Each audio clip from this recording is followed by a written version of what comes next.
3, 2, 1. What's up, guys? This is the Board Game Roamer, and I am here with another playthrough. And the playthrough is going to be Vanguard of War. This game is by Archon Studio. This is one that I showed you a while back, and I have not had a chance to get it to the table, and I finally have a chance to get it to the table. So that is going to be our next playthrough. There are a number of videos for unboxings and such. Beast of War actually did, before it was released, a playthrough, and so I'm not going to spend, this is not going to be like necessarily a rules review or anything like that, but I do want to kind of go over the basic gist of the game before we start and kind of tell you how it works. And then I'm going to show you the characters. I'm going to show you the monsters, the abominations that we're going to fight, and the overlord that we're going to fight, and we're going to have a great time. So do note that in this playthrough I will be using 2, I believe. I can't remember if it's 3, but for 2 for sure. Of the heroes that we're going to be using are part of the Kickstarter, because that's where I got this from. So do note that, and also note that the Fell Sprinters and the Overlord that I am going to be using in this playthrough also are part of the Kickstarter. So if you get the core box, you won't have everything. The 2 of the 3 abominations are from the core box, but there is one that is not. That's the Fell Sprinter. So anywho, we're going to talk about this. And so what I'm going to do in this episode is I'm going to introduce you to the heroes, talk a little bit about the game, the overview, what's going to happen, show you our heroes, show you their cards and their abilities starting out, and maybe even do a couple of quick turns just so you can see what happens. So one of the things that I love about this game is that it is essentially a tower defense, right? So if you look here in the center of the board right here, this is the church, right? So this is where we're going to be defending. So our heroes, and there's 4 of them, they're all going to be in here in the church. And this is, if this gets destroyed, we lose the game. Okay? The church has 10 hit points, and if it gets destroyed, we lose the game. So how do we, what are we fighting? Well, there's a couple different things. So what's going to happen is over the course of 8 rounds, we're going to be spawning minions, and you can see this is 1, and then you got some arrows, 2, 3, 4, right? So these are the lanes. So there's 4 lanes, and each turn we're going to be drawing from this deck here of minion cards a minion card, and that minion is going to come out on the board. Now each minion has a different set of stats. So for instance, this first one is the Succubus. You can see they've got armor rating of 0, a speed of 3, 2 attack, 2 distance with 2 dice and a 3+. So basically what this tells me is there's no armor, which means when we hit them, all the damage is going to go through when we actually hit the abomination. They move 3 spaces along the lane, right, when they activate. They have a range of 2. They roll 2 dice, and if they roll a 3+, that's a hit, right? That's damage. So they're going to come out. There's what we call the Fell Strafer is the second abomination, and then a Fell Sprinter. But what the cool thing is, well, I guess it's not cool for us because it definitely makes our lives much, much more difficult. But one of the neat things, mechanics of the game is, and I'll just grab, let's see, let me see if I can find another. Okay, here's an example. This is not something we're playing with, but I'll show you this as an example. So all of the cards, right? Succubus, Fellstrafer, Fellsprinter, all of those abominations that we use. There's a deck of cards, 5, 6, 7, some number of cards, depending on what it is, right? And you can see that all these cards are numbered, right? Across the top. That tells us what lane they're going to deploy in, okay? And when you do that, you can see this bottom row here has these symbols, okay? And then you got 1 through 6. So what happens is when they deploy, you roll 2 dice. So that's 2 4s. So I look on this card and I say, okay, what's in 4? Well, in this case, there's nothing, right? So he just comes out and he's going to have whatever's on his card. But let's say that instead, let's see here. Here we go. This will be a good example. I'm trying to find something that has everything on it. Let's say instead that I rolled a 2 and a 4. Okay? So I rolled a 2 and a 4. Well, when I look on this card, in the 2 slot, I see a symbol. In the 4 slot, I see a symbol. So basically, there's 3 symbols. One symbol is artillery. So you're going to see something like, and I know it's going to be hard to see from the top down, so I'll just have to keep pointing it out. Something like this, okay? These are minions, and essentially what they do is they buff these guys when they come out, which I think is a pretty cool mechanic, because what it does do is way too much. What it does do is it kind of adds a little bit replayability, a little bit of randomness to the game. So it's not always, you're not always just fighting the same things over and over and over necessarily. So it comes out and you're going to add these. So for instance, you know, let's just say that this guy came out and I rolled and he came out on lane 3. So I put him there, and then I put you can put artillery there, and that's going to add 1 die. So let's say that he's normally rolled 2 dice to attack. Well, for each one of those, he's going to add a die. So if there's one of those, it's 1 more die. If there were 2 of those, which is possible, he'd be rolling 4 dice. So you've got the artillery. All right. You have the speed. All right. So these guys, it's kind of hard to tell, but those actually have wheels on. So they're going to increase the speed. So if his speed was normally, let's say like on the succubus, it's normally a speed 3. That's going to become a speed 4. It's going to be quite ridiculous. And then the last one is this guy. And they're a brute. And these are armor. Okay, so basically it's going to be 1 point of armor, okay, for whoever's there. Now, some of these units, in this case, one of our units has armor, the other 2 don't. But it could potentially add more armor. And, of course, the more armor you add, what that does is that effectively negates damage. So if they've got 2 armor and I hit them with 2 damage, they take nothing,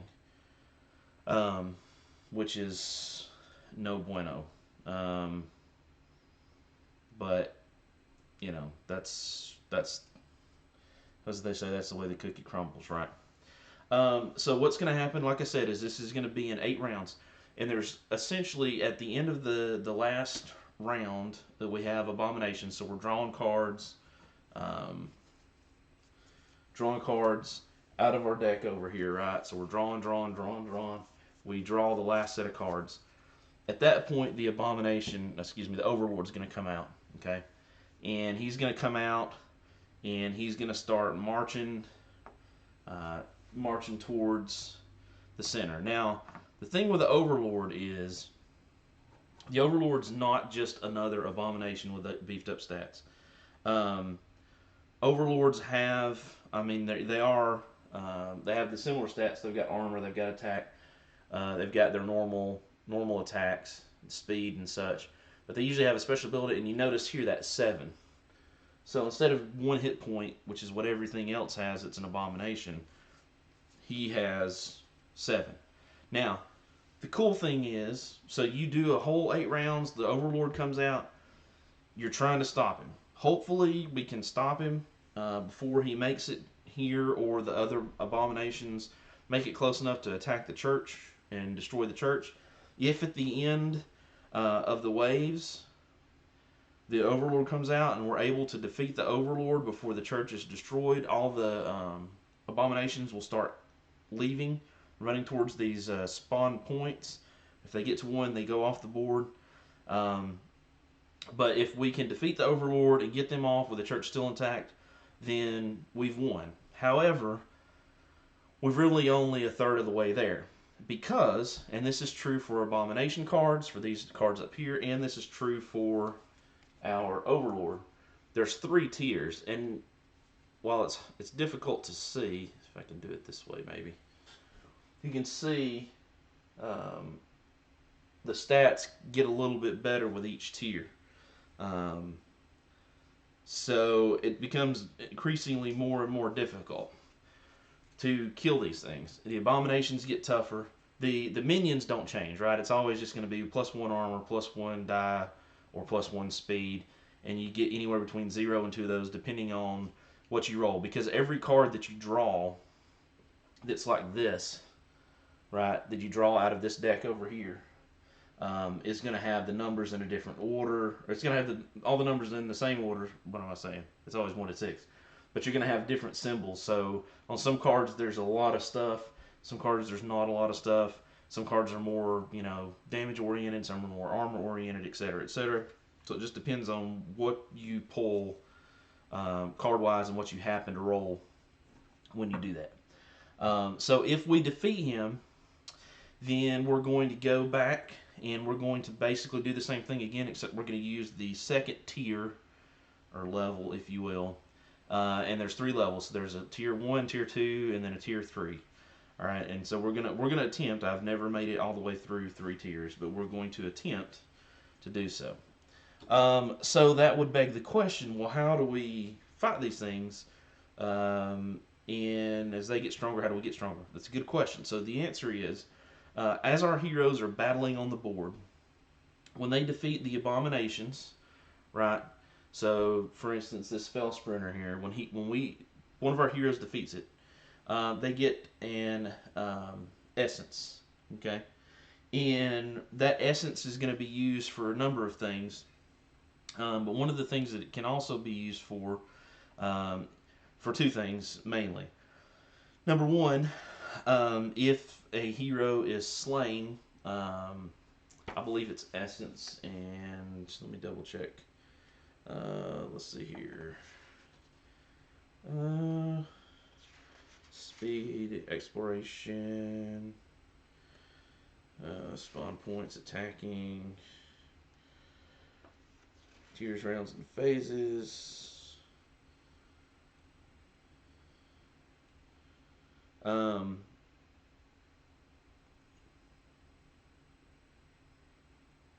Let's see. I tweet here one at a time. Yeah. So basically, you can use the essence to and ascension. I can't remember what it is. I'll look it up if that happens.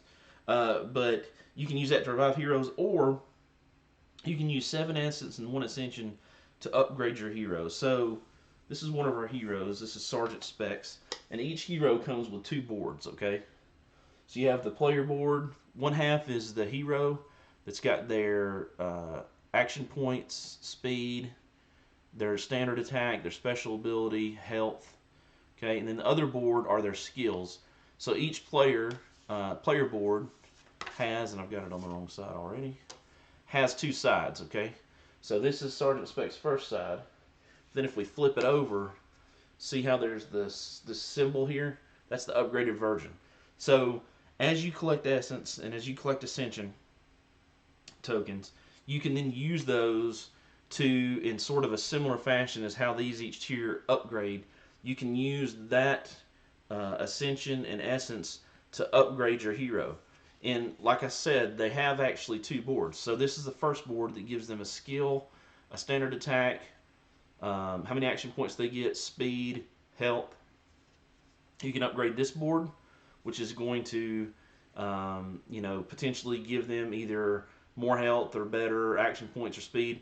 Now, this board is kind of interesting for Sergeant Spec because if you flip this over, You have 3-2, 4-2. So he gets one extra action point, and um, he's one of the few heroes that starts out with armor. So this on this side he has one armor automatically. On this upgraded version he has two. Now granted, it's a trade-off because he goes from 4 health to 3 health, right? But that is his special ability. And so also each hero has another board where we can have consumables equipped. So these consumables are things that we can find when we basically search the battlefield, okay? And I'll talk about that in just a second, but we can use an action to do that. And we mark it, and then in between tier changes, all that gets wiped and the battlefield's cleared, and then we can search again the next time. But anyway, these all these options, there's two things. Number one, you can only ever have 2 consumables on you at one time. So if you ever get a third one, you have to get rid of one. And also, each hero has a set of special skills.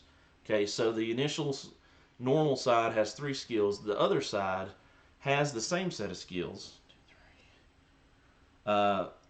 albeit maybe slightly upgraded. Like in this case, it costs a little bit more AP for each one of his skills, but they're a little bit better either in range damage or dice. But it adds another skill that you can use Essence to do, and it's a super powerful skill. Like in this case, he can self-destruct. He can basically choose to kill himself to inflict 5 points of damage to each adjacent field. So that's huge. That's a massive amount of damage. But you can see on his normal side, he does not have that skill. Okay, so that's how they level up during the game. And essentially, the way it's going to work is the turn order. How we're going to do things is you spawn. So we're going to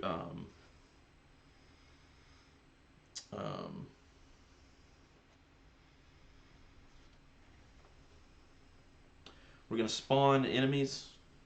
All right, so we're going to draw cards and we're going to populate all these lanes. Then the demons are going to move and attack. So really, this game is kind of it's very brutal. Number one. Number two, it's kind of slided towards the demons a little bit.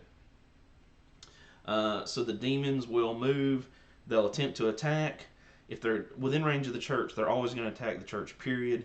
If they're not within range of the church, they attack the closest hero. If 2 heroes are equal distant from them, they attack the hero with the highest health. If there's a tie, you roll a dice to break the tie.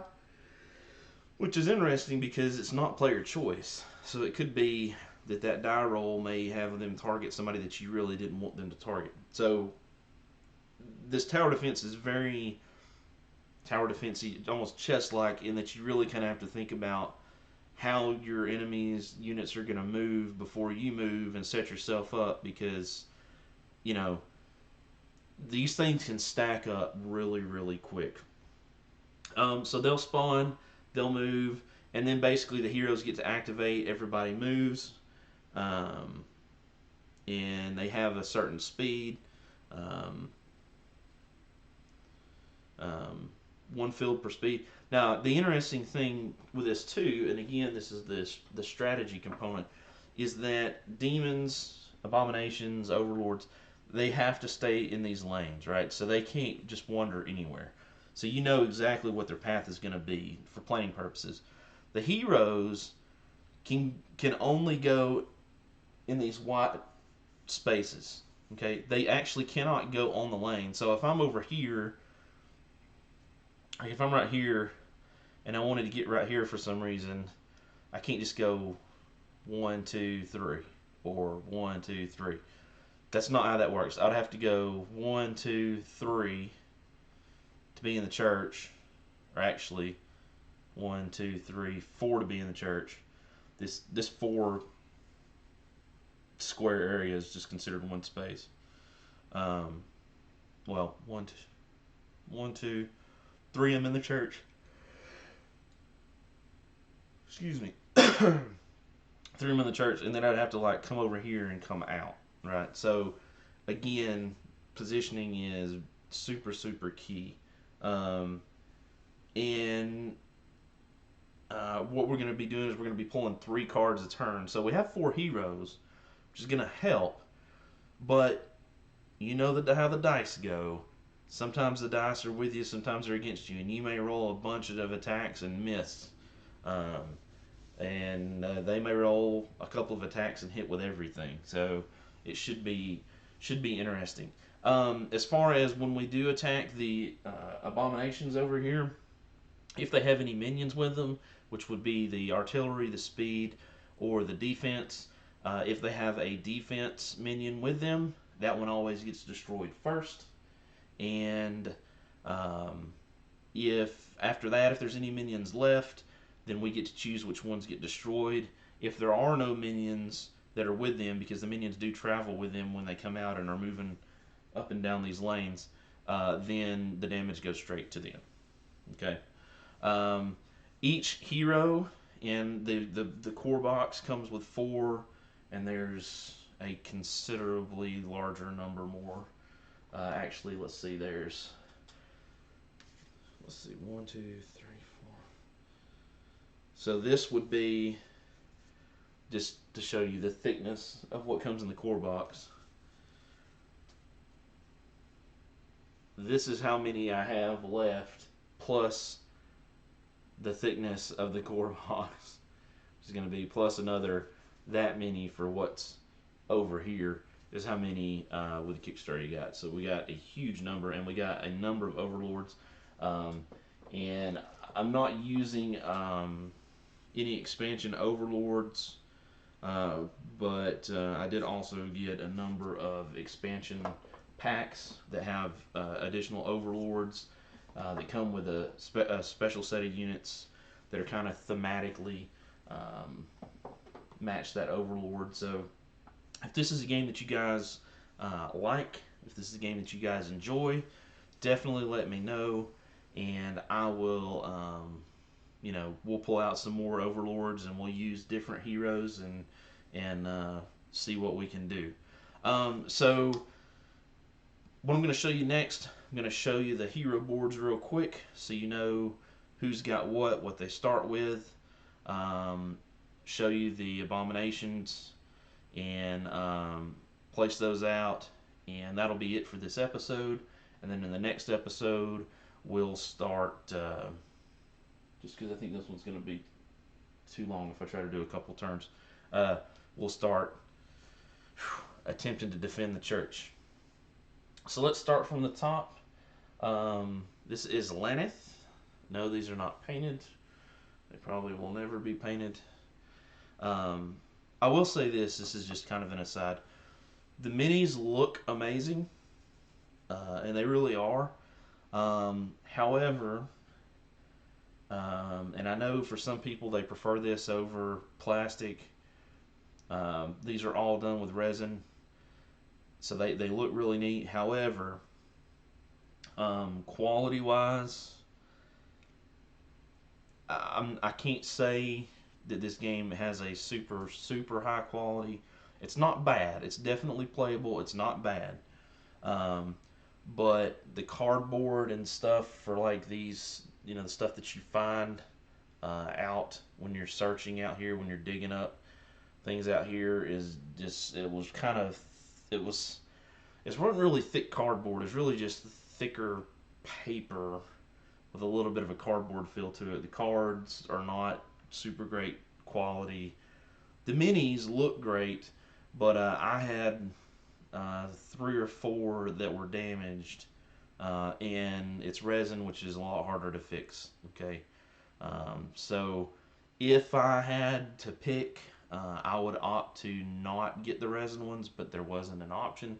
Archon Studio, the guys that brought you load, and they made their own resin miniatures, and which is not a bad thing, I guess, but on some of them it's kind of, I'm going to use the phrase painfully obvious. You can see, well, you maybe can't see very well in that light, but the bottoms, I mean, you can see where they scraped it off, and there have been several, like I said, some that are broke, and the color is not consistent. You got like, let's see if you can tell these. Like you can see how much of a difference that shade of red is. And those both came in the same box. I mean, they were sitting right next to each other. So, you know, that's just something to consider. Uh, Gameplay wise, you know, you're going to have a chance to look at that yourself and decide. But haven't played it a lot. I've just played it a couple. Just trying to go through and do the rules right quick to learn it, to get it to the table. So this is going to be partially learning for me. So do bear with me on that. And without further ado, let's check it out. So, Lenneth. Lenneth is got 4 health, 4 AP, and a speed of 2, so not the most speediest. Basic attack has a range of 2. She uses 2 dice and hits on a 4+. So, not a great attack. However, she can spend her action points to add 2 dice per action point when she does an attack. So, for her basic attack. So she actually, you know, if you use, like, she has 4 AP, you know, she could do initial attack for 1 AP, would use 2 dice at 4+. If she used, say, 3 AP, that would be like 6 dice at 4+. So, you know, her ability is kind of, she can do a lot of little attacks, or she can do a big attack with a ton of dice in them. So that's pretty cool. We'll hold off on the upgraded versions until that happens for them. And I'll show you her consumable here in a second, but she has Restoration, which is a heal, which is going to be super important. Rune of Precision. Place a rune on an empty field. All heroes within range of 2 of the rune have +1 accuracy. Remove the rune at the end of the round. So, I believe, gosh, I'll have to look it up, but I believe the accuracy means that, let's say they need to hit on a 4+, I think they hit on a 3+, but I will double check that to make sure. And then her final one is Rune of Power. And that says, place a rune on an empty field. All heroes within range of 2 of the rune add +1 dice to their attacks. Remove the rune at the end of combat. So they would actually get an additional die. Now, you'll notice it's 3, 2, and 2. So, you know, and with the movement of 2, it's not like she could do a lot of teleporting all over the field. She could, you know, be on a side maybe and help couple people, especially if as they get closer, right? She could drop something here, and they could stand here and here and get the bonus, right? If she dropped it over here, but at that point, you've committed 2 or maybe even 3 of your heroes, and you got a whole lot of board to cover, which is the other part that's very difficult about this game, is there's a lot of places to cover. Her consumable, her class-specific consumable. And this is pretty cool. It's called Healing Station. Okay, and there is a mini that came with KS for it. So this is it. And again, it's unpainted. Like I said, I'm not a painter. Thought about it, and I've got a buddy that I may be getting some stuff from to practice a little bit. But that is going to, wherever it sits at the beginning of the round, I believe it's at the beginning of each round, anybody within a range of 2 gets to heal 1 health. So this could be really helpful, depending on, you know, if we've got somebody one side that's really getting pushed, position our people right where we need them. So that is Lanneth. Next, we're going to look at Fallow. Fallow and Lanneth, I believe, are the 2 from the Kickstarter expansions. And just so you know, the way that I picked these, and also the way that I picked the abominations, I chose specifically this Overlord, the Greater Werewolf, just because I thought he looked cool. But the other ones, I shuffled up all of the possible types of abominations, rolled a die, went through the deck, and whatever the number of the card, I picked it, and I did that 3 times because there's. I'm sure you could make the game longer if you picked more stuff, but I just went with trying to keep it about kind of the same length as what was in the core box. And then I did the same thing for the heroes. I just basically shuffled them all up, rolled a die, went through the stack, picked one, rolled a die, started from where I left off, just flipped through until I got to that number, and just kept doing that until I got these 4 heroes. Alright, so Fallow. Fallow is a 2 AP, 4 speed, so he's not got a lot of action points, but he's super fast. He does have 5 health, which is going to be great. He's got a range of 1 with a 3 dice, hitting on a 4+ for his attack. And his special ability is may spend 1 HP for 1 Wrath token, or 1 Wrath token for 1 HP. So, okay, what does that mean? Well, if we look at his character sheet, he's got an obviously he's got the two slots. We'll look at his thing in a second. His skills, his 1 AP skill, Wrath of the Fallen, gain 1 Wrath token. Each Wrath token can be used to add +1 dice to any attack.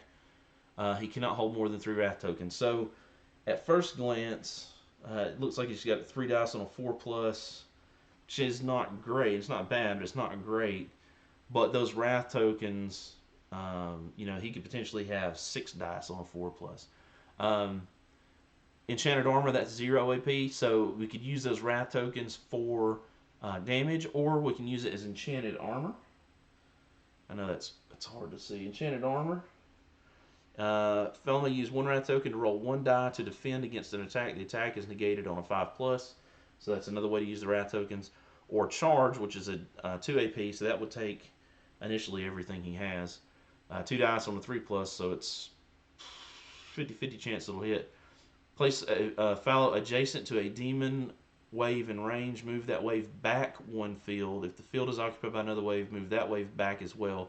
Continuing to move waves until a wave is moved to an empty field or the field adjacent to the spawn point. So basically he can kind of push them back with his charge, which is cool. That is definitely helpful if they get too close and we want to do that. Of course, when they spawn and start moving, they're probably going to light him up, so that could be an issue. What does he start with? Well, nothing says loving better than a rock. Classic weapon. You can use it to slay a minion with a range of 5. So basically that's just, boom, minion gone. Now minion is not, these are not minions, okay? Those are abominations. Minions are the ones that are part of these cards here where you roll and you add artillery to get +1 dice or +1 defense to get, armor or speed. Those are the minions that have to be killed, remember, before the abominations. That is Fallow. Next is Lord Viscerite. This is Lord Viscerite, sporting a lovely hammer. Lord Viscerite is a 7 health, so he's a bit beefy. He's kind of the tank. 3 AP, 3 movement. Alright. His standard attack is a 1 distance, 2 dice, 3+ attack. May not receive more than 2 damage from an attack, so basically he kind of mitigates the damage. So if they do a ton of damage to him, he's only going to take no more than 2, which is very, very, very helpful. Then we've got Lord Viscerite's card here. So he's, of course, a standard 2 spots. He's got Hammer Toss, that's a distance 2, 3 dice at a 3+ for 2 AP. Then he's got Heavy Blow, a 3 at a 3+ for 3 AP, but it ignores armor. So the Fell Strafer, any abomination maybe that has one of the brutes that adds armor, that attack would ignore it. Taunt for 2 AP, place a taunt token on an adjacent field. The first wave that enters that field must end its movement and attack Lord Viscerite. If Lord Viscerite is not in range, the token has no effect and is discarded. So we can kind of pull aggro with him, which is great. What is his weapon? Excuse me, his consumable? Well, as a tank who gets punished a lot, he has a Bloody Ether, which is a 3 hit point, um, basically a 3 hit point heal. That's a one-shot use. Then we have Sergeant Specs. I love Sergeant Specs. He's pretty cool. What does he have? Well, what he has is he is 4 health, 3 AP, 2 movement, a 2 range attack with 3 dice on a 4 plus, but he does always have 1 armor, right? Regardless. Now, here's the thing: Sergeant Specs can't heal. So he's kind of tricky to play in that respect because when he gets damaged, he can't heal. Now, the way that I understand that, and I'll double check this before I start, is he cannot heal means that, Laneth can't heal him. He can't use a consumable to heal. Basically, once he takes damage, that's just there until he dies. Okay? So that's what he's got. His special skills, however, are super, super awesome. And, in the grand scheme of things, really probably make up for it. Rocket Barrage, everything costs 2. Okay. First one was Rocket Barrage. This skill hits the target field in each adjacent lane field. That's a 2 distance, 3 dice, 3 plus hit attack. That's great to clear out the lanes, right? So you got them stacked up. You got these 3 lanes here, and he can hit this one when he rolls. That same hit is going to be doing all 3 of these. So that's awesome. Guided Missile. This skill may target any field. 3 dice, 3 plus. So, he can stand over here and hit something over here. Now, granted, it's 2 AP, right? But it's super powerful because it's anywhere on the field he can get them. And then Gravedigger. For 2 AP, he can draw 2 exploration cards, choose one, and place the other at the bottom of the exploration deck. So, normally when you explore, you just get one thing, and sometimes you get nothing. There are nothings that are listed that are in the exploration deck. So it's possible that you get nothing. At least if you draw 2, you hopefully will get the better one. Or, by the same token, you may get 2 really great things and have to get rid of one, but that's the way the cookie crumbles. His weapon is his consumable is the C-54 landmine. Place this card on an adjacent field. The first wave to enter this field receives 3 damage. So, pretty cool. And I don't think this is the actual, I don't have one for him, but this is another, probably for a different hero that came with a Kickstarter, and so I'm going to use that to represent the landmine. So I just put it out on the field like that. Figure that might be a little bit easier to see. I don't know, that might be easier to see. We'll see. Anywho, that's what I've got. So there are all of our heroes. They all start in the center here in the church. So now let's take a quick look at our abominations. So we're going to use the succubus, which you saw that earlier. No armor, 3 speed, 2 distance attack with 2 dice on a 3 plus. So kind of 50-50 chance of hitting there. Then the Fell Strafer, who does have 1 armor but only moves 2.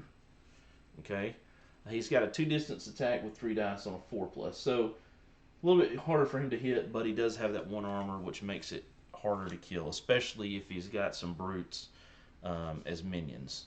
That's even worse. And then we have the Fell Sprinter, 2 speed, but a distance of 3 for his attack, and 3 dice on a 4 plus. So, they've got the longest reach for sure. So that's going to be a problem. You're going to want to make sure that they're not within 3 of the church. Um, and then I'm going to wait on the abomination until we get there to talk about that. And so that is the intro, a little bit about the game, a little bit about the setup. I've got tokens over here. These are the Ascension tokens, which we get if we kill the Overlord, or we could potentially find Essence and Ascension out, digging around too. Essence for when we kill an abomination.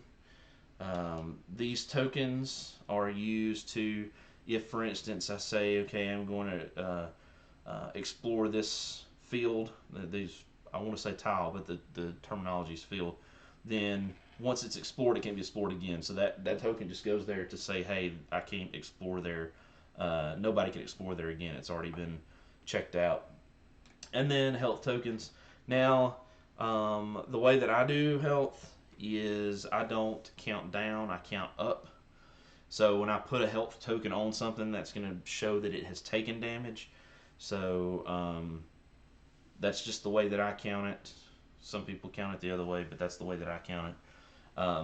Also, for the exploration deck, what I've done is I've shuffled them all up. I split it into 3 decks. So again, just to kind of give it a little bit more randomness, and I love rolling dice. If we do explore or have to draw, or in the case of Gravedigger Sergeant Specs, if he uses that ability, I would roll 2 of these. But I'm just going to say 1, 2, 3, 4, 5, 6. Wow, you can't see that, can you? Let me move it down like this. Make it a little bit easier to see. Yeah, here we go. So I'm going to say 1, 2, 3, 4, 5, 6, and I'll roll the die. So if I search, then there's a 3. So I'm going to pull from this stack, and that's how we'll do it. Just to do it a little bit different. Like I said, that's just me. Normally they would just all be in one big pile, and you just draw from the top. But I don't know. I thought that would be, as many as there are, a neat way to do it, and help randomize it a little bit more, because it is hard to shuffle those kinds of things. Well, and I can put them in a bag, but I'm going to try to keep the components as nice as I can. So, anywho, that is Vanguard of War. We're taking on the Greater Wolf with the Greater Wolf Overlord using Laneth, Fallow, Lord Viscerite, and Sergeant Specs. And the abominations for the evening will be Succubus, Fell Strafers, and Fell Sprinters. Now, once we get to Tier 2, assuming we get to Tier 2, there are a couple of decks, a Darkness deck and a Blessing deck, that we'll talk about. We'll start drawing cards. One set of cards helps us, one set of cards help the demons. If we make it to Tier 3, the set of cards that help the demons stays. The set of cards, the blessings that help us, don't follow. So it's just going to be harder and harder and harder and super brutal. So I hope you guys enjoyed this. I know it's a little bit long, but now you know a little bit more about the game. If you see anything that I said wrong, did wrong, let me know. Check out the game. Go check out Archon Studios website. Check out Vanguard of War. Stuff, everything about it. Check out the Kickstarter page. If there's a particular Overlord or heroes that you want to see in another playthrough, or abominations that you want to see specifically, like I said, I did. If you go to the Kickstarter page, I did get all 5 of the expansions. So I do have those, although I'm not using them here. Those are definitely options. Let me know in the comments below, and we'll see what we can do. But that's it for now. I am the Board Game Roamer. Thank you guys for watching. Thank you for subscribing. And I will see you in the next video as we attempt to slay the waves and waves of abominations and demons that are heading our way. Thanks for watching, guys. Bye-bye.